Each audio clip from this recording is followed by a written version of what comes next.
మిత్రులారా నమస్తే. నేను మీ చిత్తలూరి.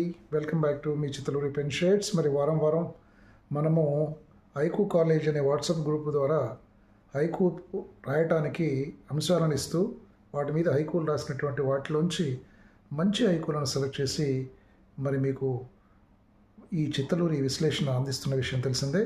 సో ఎప్పటిలాగానే మరి గత వారం మనకు యాక్చువల్గా బిఫోర్ వారం ఏంటంటే చింత చిగురు అనే ఒక అంశం ఇచ్చాము. మరి ఆ చింత చిగురు అనేటువంటి అంశం మీద ఆశించినంతగా ఎవరు రాయలేకపోయారు. అంత అంటే నాట్ సెలెక్టెడ్ అంటే ఎంపికకు నోచుకున్నటువంటి హైకులు ఎక్కువగా ఉన్నాయి కాబట్టి మరి ఆ పోటీని రద్దు చేయడం జరిగింది. చూడండి, ఎందుకంటే we don't compromise in selection of in quality of haikus అండి. క్వాలిటీ ఉన్న హైకులను మాత్రమే ఎంపిక చేసి వాటి మీద విశ్లేషణ ఇవ్వడం జరుగుతుంది. అది గమనంలో పెట్టుకొని ఏదో రాసామంటే రాసామన్నట్టు కాకుండా ప్రాణం పెట్టి రాయండి. ఎందుకంటే మనల్ని మనం ఇంప్రూవ్ చేసుకోవటానికి, మంచి క్వాలిటీ కలిగినటువంటి హైకులు రాసుకోవటానికే ఈ హైకు కాలేజ్ అనేటువంటి వేదిక ఉంది. ప్లస్ చిత్తలూరి పెన్ షేడ్స్ అనేటువంటి యూట్యూబ్ ఛానల్ కూడా మరి మంచి మంచి హైకులను మాత్రమే సెలెక్ట్ చేసి అనలైజ్ చేయడం జరుగుతుంది. దీంట్లో ఎట్లాంటి మొహమాటం లేదు. క్వాలిటీ ఈజ్ ఇంపార్టెంట్ అండి. Quality is important. That is important thing which is very much maintained in Chittaluri pen shades YouTube channel. కాబట్టి అట్లాంటి మంచి మంచి హైకులను పరిచయం చేస్తూ మరి మీ యొక్క అభిమానానికి నేను రోజు రోజుకు పాత్రుండవుతున్నాను. ఎందుకంటే యూట్యూబ్ ద్వారా మీరు నాకు ఇచ్చేటువంటి ప్రోత్సాహం ఎప్పటికీ మరవలేనిది. So please, I hope that you keep the same support every time. ఇక మట్టి, ఆ తర్వాత మనం మట్టి అనేటువంటి అంశం ఇచ్చామండి. ఈ మట్టి అనేటువంటి అంశం మీద హైకులు వచ్చాయి. వాటిలో నాకు బాగా నచ్చినటువంటి హైకులను అనలైజ్ చేసి మీ ముందుంచే ప్రయత్నం చేస్తున్నాను. మొదటగా నాకు నచ్చినటువంటి హైకు పరిచయం చేస్తాను. So before that, as a poet and as an analyst, I take my haiku which has been written by me. మట్టి వాసన, రైతు చేయి తగిలి అన్నం వాసన. ఐ రిపీట్, మట్టి వాసన, రైతు చేయి తగిలి అన్నం వాసన. చిత్తలూరి. మొదటి పాదములో మట్టి వాసన అని మనకి ఒక ఓల్ ఫ్యాక్టరీ సెన్సెస్ అంటే ఒక sensory appeal beautifully established in first line అనమాట. దీంట్లో మట్టి వాసన అనగానే మనకు మరి వానకు తడిసినటువంటి మట్టి ఎంత కమ్మటి వాసన ఇస్తుంది. మనకు నేల తల్లి, మట్టి గుర్తొస్తుంది, భూమి గుర్తొస్తుంది. ఆ భూమి చుట్టూ పెనవేసుకున్నటువంటి రైతు ఆత్మీయ బంధం గుర్తొస్తుంది. నిజానికి we are also parts of soil అండి. మట్టి లేకుండా మానవ మనుగడ లేదు. ఇట్లాంటివన్నీ కూడా ఒకేసారి they will be focused and they will be entered in our mind. That is the greatness of first line.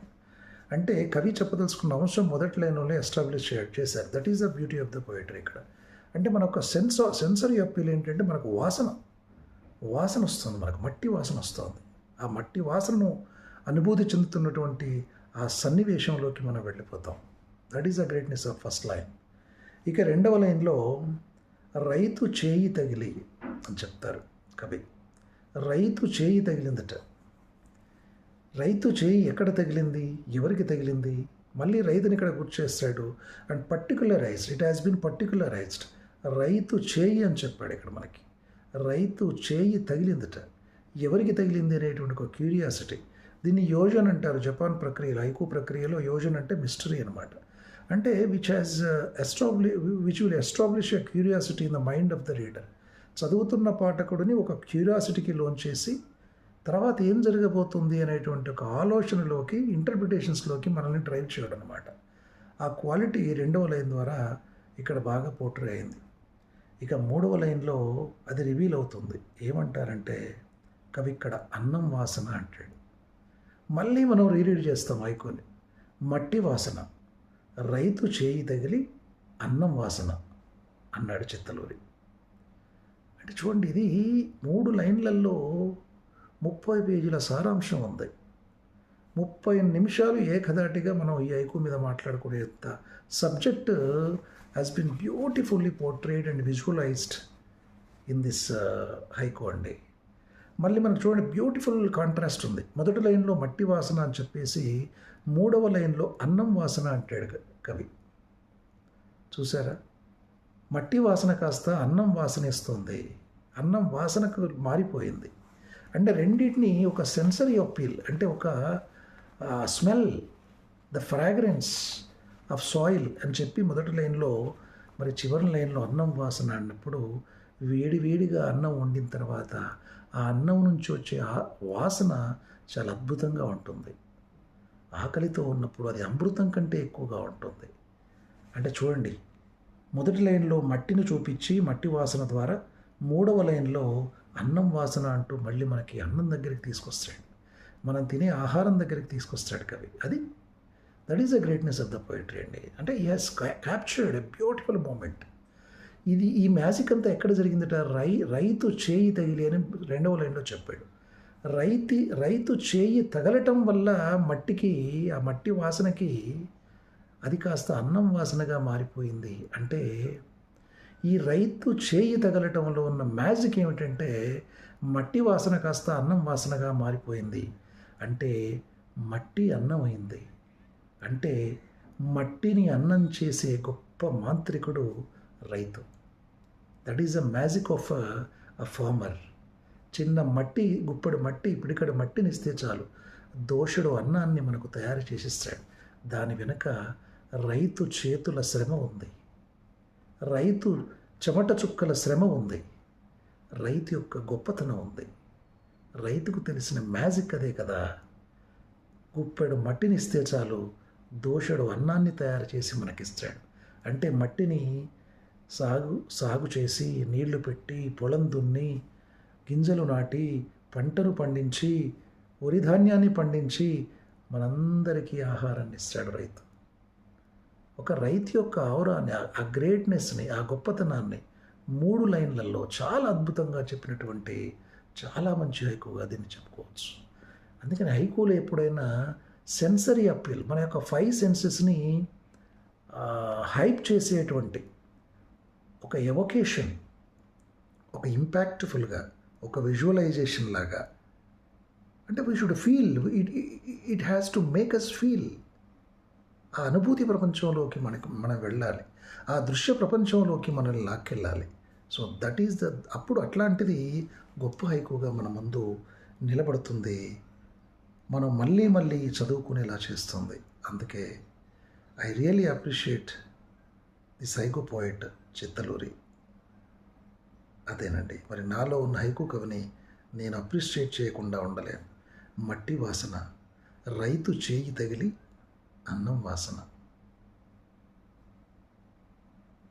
ఇక మరొక హైకు, నాకు నచ్చిన మరొక హైకు మీ ముందు ఉంచే ప్రయత్నం చేస్తాను. మొక్కను పీకితే మట్టి కూడా వచ్చింది, చావులోనూ చెయ్యొదల్లే. పి పున్నారావు. వాహ్, అద్భుతమైన హైకు అండి ఇది కూడా. మొదటి లైన్లో ఈ హైకు కవి అంటాడు, మొక్కను పీకితే అంటాడు. అంటే మొక్కను పీకేయటం అనేటువంటి దృశ్యం, మొక్కను పీకేయటంలో కూడా ఒక విషాదం ఉంది, ఒక ట్రాజిక్ థింగ్ ఉంది. మొక్కను పీకేయటం అంటే మన నీడను మనమే పెకలించి వేయటం. ఇక 2వ లైన్లో మట్టి కూడా వచ్చిందంటాడు. చాలా సాధారణమైనటువంటి అంశం, మనం ఎప్పుడూ చూస్తున్నటువంటి ఒక దృశ్యం. పల్లె వాతావరణంలో ఉన్న వాళ్ళకి, పల్లెటూరి వాతావరణంలో ఉన్న వాళ్ళకి చెట్టు పీకుతున్న దృశ్యాలు, చిన్న చిన్న చెట్లను పీకేసినప్పుడు చెట్టుతో పాటు మరి తన వేళ్లతో సహా వేళ్లకు అంటుకుని ఉన్నటువంటి మట్టి పైకి వచ్చేస్తుంది. ఎంత గొప్ప దృశ్యం అండి, ఎక్కడికో తీసుకెళ్లారు. He's really driven us into a different world, a magical world దగ్గరికి మనల్ని తీసుకెళ్ళిపోతారు కవి. ఇక 3వ లైన్లో ఉందండి అద్భుతమైనటువంటి పోయిటరీ. ఇక్కడ it has created a beautiful resonance, అద్భుతమైన రెజనెన్స్, అద్భుతమైన ఎవకేటివ్గా చెప్పటం, బ్యూటిఫుల్ ఇమేజరీస్ని క్రియేట్ చేయటం. అండ్ గొప్ప ఫిలాసఫీ ఏంటంటే ఇక్కడ చావులోనూ చెయ్యదొల్లే అంటాడు 3వ లైన్లో. మరి మట్టి ఎప్పుడు కూడా మొక్కను అంటి పెట్టుకుని ఉంటుంది, మొక్కకు చేయూతనిస్తుంది, మొక్క ఎదగటానికి కావలసినటువంటి ప్రాణాన్ని పోస్తుంది. మరి ఒక్క మొక్క పీకేసినప్పుడు దాన్ని వేళ్లకు గట్టిగా పట్టుకుని వేళ్లతో పాటు పైకి ఇంత మట్టి ముద్ద వచ్చేస్తుంది. వేళ్లతో పాటు పైకి వచ్చేసే మట్టి ముద్ద పైకి రావటం, మట్టి రావటం అనేది చాలా సాధారణమైనటువంటి అంశం. ఆ సాధారణమైనటువంటి అంశాన్ని అసాధారణం చేసాడు. The ordinary thing has become extraordinary visualization. This is called evocative. చాలా ఎవొకేటివ్గా చెప్పారు కవి ఇక్కడ. ఆ చావులోనూ చెయ్యదులో అనే దాంట్లో అద్భుతమైనటువంటి the poetry has been densified. The beauty of density of poetry అనేది మనకి ఇక్కడ అద్భుతంగా కనబడింది. చావులోనే చెయ్యదలు లేదు అంటే మరి మట్టి మొక్కను పీకేస్తే అది ఇంకే చావు బతుకుల్లో ఉన్నటువంటి పరిస్థితి. కానీ అప్పుడు కూడా తాను వేళ్లను అంటి పెట్టుకునే మట్టి ఉంది. ఎంత గొప్ప అంశం అండి ఇది, మట్టి యొక్క గొప్పతనం.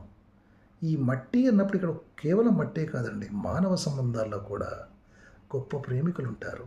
నాకు తల్లి గుర్తొచ్చింది, తండ్రి గుర్తొచ్చాడు. బిడ్డల పట్ల బిడ్డలు పెద్దవాళ్ళైన తర్వాత తల్లిదండ్రులను తృణీకరించినా సరే వాళ్ళ ప్రేమ అట్లాగే ఉంటుంది. మట్టిలాగే మొక్కలైనటువంటి తమ బిడ్డల్ని హత్తుకుని ఉంటారు తల్లిదండ్రులు, బిడ్డల చేత తిరస్కరించబడినా సరే. So the greatness of mother, the greatness of mother's love, the greatness of father's love also beautifully portrayed in this 3-line haiku అండి. I really appreciate you Punnarao గారు. చాలా అద్భుతమైనటువంటి హైకు అండి ఇది. I really appreciate you once again. Please keep it up sir. Beautiful poem. ఇక మరో poem. నాన్నొచ్చాడు, ఇల్లంతా గుబాళించింది, మట్టి వాసన. వసంత లక్ష్మణ్ గారు. మొదటి లైన్లో నాన్నొచ్చాడు అంటే ఊరు నుంచి నాన్నొచ్చాడు అని చెప్పారు కవి ఇక్కడ. ఊరు అవసరం లేదనిపించింది నాకు. 3వ లైన్లో మట్టి వాసన ఉంది కాబట్టి ఆటోమేటిక్గా అది ఊరికి సంబంధించినటువంటి అంశమే అని చెప్పేసి చదువుతున్న పాఠకుడికి అర్థమవుతుంది. మళ్ళీ మనం no need of giving one more hint అని నాకు అనిపించి ఆ ఊరును తీసేసి నాన్నొచ్చాడు అని సింపుల్గా చెప్పాను మొదటి లైన్లో. ఇక 2వ లైన్లో ఇల్లంతా గుబాలించింది, 3వ లైన్లో మట్టి వాసన. మరి నాన్న వచ్చాడు, ఇంటికి వచ్చాడు నాన్న చాలా రోజుల తర్వాత. ఎక్కడో నుంచో వచ్చాడు. ఎక్కడ ఉంటాడు నాన్న? ఊళ్ళో ఉంటాడు, పల్లెటూళ్ళలో వ్యవసాయం చేసుకుంటూ ఉంటాడు. ఆ నాన్న సిటీలో ఉన్నటువంటి పిల్లల ఇంటికి వచ్చాడు బహుశా. మరి ఆ కవి సమయంలోంచి వాళ్ళ ఊర్లోంచి నాన్న వాళ్ళ ఇంటికి నడిచి వచ్చినటువంటి సన్నివేశాన్ని ఇక్కడ కవిగారు చాలా అద్భుతంగా చెప్పారు. ఇల్లంతా గుబాళించింది అని 2వ లైన్లో చెబుతూ మనల్ని కూడా గుబాళింపు చేస్తాడు కాసేపు. ఎక్కడ? మట్టి వాసనలో. అంటే నాన్న ఇంట్లో కడిగి పెట్టగానే నాన్నతో పాటు పల్లె వాసన కదిలొచ్చి ఇంటిని గుబాళింప చేసింది. అంటే నాన్న రావటం అనేది ఒక అద్భుతమైన ప్రేమ సంకేతం. నాన్నతో పాటు పల్లెలో ఉన్నటువంటి స్వచ్ఛత, పల్లెలో ఉన్నటువంటి పరిమళం, పల్లెల్లో ఉన్నటువంటి వ్యక్తిత్వం అన్నీ నాన్న ఇంట్లో కడుగు పెట్టగానే ఆ ప్రేమ, నాన్న ప్రేమ కూడా గుబాళించింది. మట్టి వాసనంతా అద్భుతంగా, స్వచ్ఛంగా, కమ్మగా ఉంది అని ఇక్కడ కవి సమయం అని నాకు అనిపించిందండి. బ్యూటిఫుల్ వసంత లక్ష్మణ్ గారు. చాలా అద్భుతమైనటువంటి ఒక సన్నివేశాన్ని ఈ 3 లైన్లలో మీరు చాలా చక్కగా చూపించారు. ఐ రియల్లీ అప్రిషియేట్ యూ వసంత లక్ష్మణ్ గారు. నాన్నొచ్చాడు, ఇల్లంతా గుబాళించింది, మట్టి వాసన. మీ కవితతో మరి నా మనసంతా కూడా గుబాళించిందండి. Wonderful haiku. Keep it up Vasantha Lakshman గారు.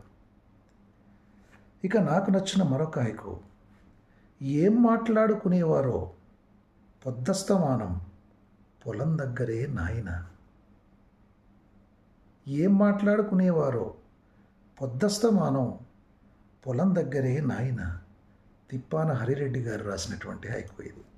మొదటి లైన్లో సింపుల్గా చెప్పేస్తారు ఇక ఏం మాట్లాడుకున్నారు అని. ఏం మాట్లాడుకునేవారు అని అంటే పాస్ట్ని, గతాన్ని ఆయన గుర్తుకు చేసుకుంటున్నాడు. ఏం మాట్లాడుకునేవారు? ఎప్పుడు చూసినా అక్కడే ఒకరికి ఎదురుగా ఒకరు నిలబడి మాట్లాడుకునేవారు. ఎవరాళ్ళు? పొద్దస్తమానం అన్నాడు. పొద్దస్తమానం అనే దాంట్లో time has been beautifully portrayed ఇక్కడ. పొద్దస్తమానం చాలా మంచి మాట అండి. పల్లె వాతావరణానికి సంబంధించిన మాట ఇది. పొద్దస్తమనం అంటే పొద్దున్న నుంచి సాయంత్రం దాకా అని అర్థం. ఒక వాతావరణాన్ని బ్యూటిఫుల్గా పోర్ట్రే చేశారు ఇక్కడ కవి. పొలం దగ్గరే నాయన అని 3వ లైన్లో చెప్తారు. పొలం దగ్గరే ఉండేవాడు ఎప్పుడు చూసినా నాయన. పల్లెటూర్లలో మరి వ్యవసాయం చేసేటువంటి రైతులు, రైతు కూలీలు, మరి మన పెద్దలు, నాన్న వాళ్ళు, వ్యవసాయం బ్యాక్గ్రౌండ్ ఉన్న వాళ్ళందరూ కూడా వాళ్ళకి ఎప్పుడు చూసినా 24 గంటలు వాళ్ళ మనసంతా, వాళ్ళ ప్రాణం అంతా పొలం మీదే ఉంటుంది. అట్లా వాళ్ళ నాన్నగారు మరి ఎప్పుడు చూసినా పొలం దగ్గరే ఉండేవాడట. ఇక్కడ చూసారా కవి యొక్క గ్రేట్నెస్ ఏంటంటే మట్టి అని ఎక్కడ చెప్పకుండా మనకు పొలం అని చెప్పేసి మట్టిని స్ఫురింపజేసాడు. The beauty of haiku has been a beautifully elevated and portrayed in this connection అండి. మరి ఎప్పుడు చూసినా నాయన పొలం దగ్గరే ఉండేవాడు. మరి ఆ పొలము నాయన ఏం మాట్లాడుకునేవారో క్వశ్చన్ వేసాడు మనకి. మంచి చెడులు, అంత అనుబంధం, ఆత్మీయత, మనుషులు కూడా ఎప్పుడూ కలిసి ఉండటంలో ఒకరికొకరు తమ అనుభూతుల్ని, బాధల్ని, కన్నీళ్ళని, సంతోషాలని, ఆనందాల్ని పంచుకోవటంలోనే కదా ద బ్యూటీ ఆఫ్ లైఫ్ లైస్. అట్లా మరి పొలానికి నాన్నకు, మట్టికి నాన్నకు ఉన్నటువంటి అనుబంధాన్ని ఇద్దరు స్నేహితుల్లాగా, ఒక ఆత్మీయుల్లాగా, తల్లి బిడ్డల్లాగా రైతు అండ్ మట్టి విడదీయలేని అనుబంధంలో ఉంటారు. అట్లాంటి అనుబంధాన్ని ఈ 3 లైన్లలో వాళ్ళ నాన్నను ఊహించుకోవటం ద్వారా కవి రైతును గుర్తు చేస్తాడు మనకి. That is the beauty of the poetry. That is the capturing a wonderful moment of a farmer అనేది బ్యూటిఫుల్గా పోర్ట్రే అయింది దీంట్లో. అందుకే మరి రైతుకు మట్టితో ఉన్న సంబంధాన్ని చాలా అద్భుతంగా చెప్పినటువంటి హైకు ఇది. తిప్పాన హరిరెడ్డి గారు, I really appreciate it sir. అట్లా వెరీ టచింగ్ దిస్ హైకు. నిజమే కదా, రైతు మట్టితో ఎడతెగని సంభాషణ చేస్తాడు. మట్టిలో తనను తాను దర్శించుకుంటాడు. వాళ్ళిద్దరూ ఏం మాట్లాడుకుంటారో తెలియని పరిస్థితి. అద్భుతం, అమోఘం. లవ్ యూ హరిరెడ్డి గారు, బ్యూటిఫుల్ హైకు. ఏం మాట్లాడుకునేవారో. పొద్దస్తమానం పొలం దగ్గరే నాయన. మీ నాయనే కాదు, ఈ హైకు చదివిన తర్వాత మా నాయన కూడా నాకు గుర్తొచ్చాడు. మా పొలంతో, మా మట్టితో మాట్లాడుతున్న రైతైన మా నాయన్ని కూడా గుర్తు చేశారండి. అందుకే మరొకసారి మీకు అభినందన తెలియజేస్తున్నాను హరిరెడ్డి గారు. Such a beautiful poem. Keep it up sir. So ఇవ్వండి నాకు నచ్చినటువంటి హైకులు ఈ వారం. మరి మట్టి మీద ఇంత అద్భుతమైన హైకులు రాసినటువంటి మిత్రులకు మరోసారి నా ప్రత్యేకమైన అభినందనలు తెలియజేస్తున్నాను. మరి ఇదండి ఈ వారం హైకుల మీద మీ చిత్తలూరి విశ్లేషణ. మరి ఇది నచ్చినట్లయితే దయచేసి లైక్ చేయండి, షేర్ చేయండి, సబ్స్క్రైబ్ చేయండి నా YouTube channel Chittaluri pen shades. Because I want your support. Love you.